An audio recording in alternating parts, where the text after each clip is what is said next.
नमस्कार, आज मी बनवणार आहे डाळ कांदा। त्यासाठी मी घेतलेले 2 मध्यम आकाराचे कांदे, एक छोटासा टोमॅटो हे देखील कट करून घेतलेला आहे आणि कोथिंबीर सुद्धा मी स्वच्छ धुवून बारीक कट करून घेतलेली आहे।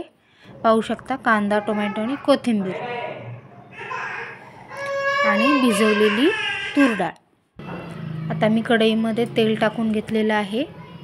तेलामध्ये मोहरी टाकून घेतलेली आहे। मोहरी छान तडतडली की मी जिरे टाकून घेतलेले आहेत।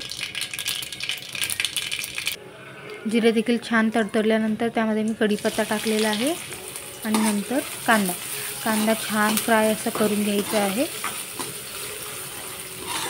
मी लसूण कोथिंबीर ते तर विसरले, त्यामुळे माझ्याकडे जी पेस्ट होती मी तीच टाकलेली आहे। ते देखील व्यवस्थित त्यामध्ये मिक्स करून घ्यायचं आहे आणि टोमॅटो टाकून घ्यायचं। हे सर्व मिश्रण व्यवस्थित तेलामध्ये छान असं फ्राय करून घ्यायचं आहे।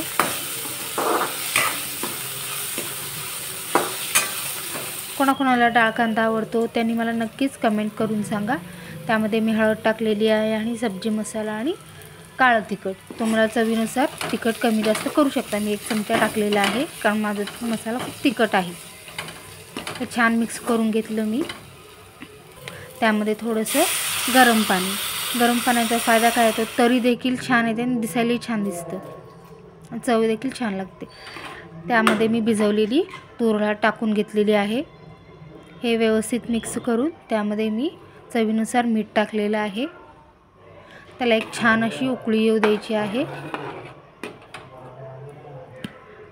भाजीला मस्त उकळी आल्यानंतर त्यामध्ये मी शेंगदाण्याचं कूट टाकून घेतलेलं आहे।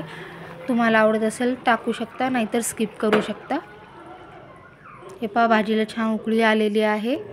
मी ती चपातीसोबत डाळ कांदा आणि भात सर्व केलेला आहे आणि त्यासोबत मी सलाड देखील टोमॅटो कांदा घेतलेला आहे। माझा यूट्यूब चॅनल तुम्हाला आवडत असेल तर लाईक सबस्क्राईब करा। थँक्यू।